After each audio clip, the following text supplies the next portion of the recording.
going to help me, you'll need to know what a galaxy is. Since this is my dream, I see no reason why I can't take you on a little tour of the universe.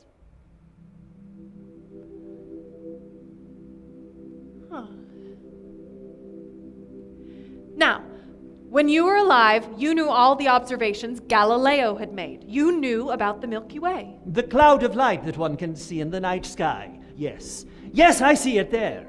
23 years after you died, a man named Thomas Wright found out that the Milky Way is really a rotating body containing a huge number of stars, all held together by... Gravity! Exactly.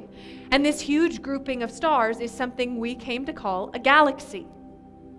Now, the Milky Way is around 100,000 light years across. How many stars do you think it contains? Tens of thousands. Perhaps as many as 1 million. Billions! Ah! Yes, Wright also hypothesized that some of the things we see in the night sky might be other galaxies outside of the Milky Way. Indeed? Look.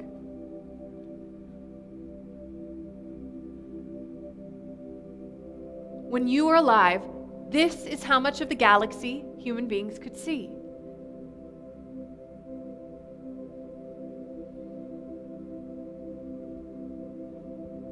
Now, with the instruments we have at our disposal, we can see a bit more.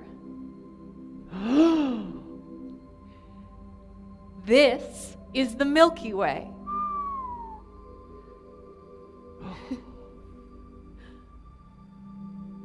Now we know there are galaxies that exist outside the Milky Way, in the far reaches of space.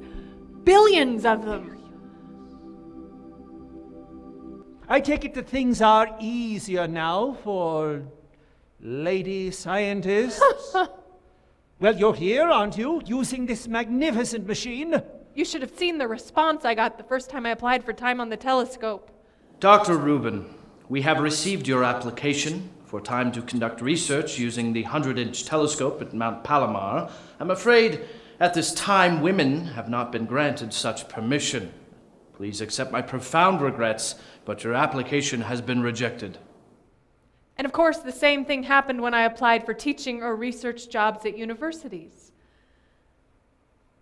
Dr. Vera Rubin, we have received your application for a faculty post here at our university. Although your resume is impressive, we have an abundance of applications from qualified men, most of whom have families to support. Consequently, it is with the greatest possible regret I have to inform you that your application is no longer under consideration. Best wishes in your future endeavors. But I say again, someone must have believed in you. My father did. Your father? Yes. He saw that I was fascinated by the stars. I needed a telescope. There wasn't a lot of money, not nearly enough to buy one, so I scrounged to find a couple of lenses and an old cardboard tube. And he built you a telescope. Even better. He watched while I built it. But if I needed advice, he was there every minute. Dad, how far apart should the lenses be? Well, how could we find out? I could experiment, find out for myself. Trial and error. Any problems with that? I'd have to remount the lenses each time I tried. If I glue them in and then have to take them out, it might rip up the cardboard. So if you want to use the trial and error method, you'd have to come up with another way to mount the lenses. And what's the point of building the telescope? To start observing things. And trial and error takes time. Any other options? We could go to the library and find out how other people do it. There's got to be a formula that tells you where to put the lenses. Sure there is. The library then. When can we go? Why waste time and effort? Let's go now.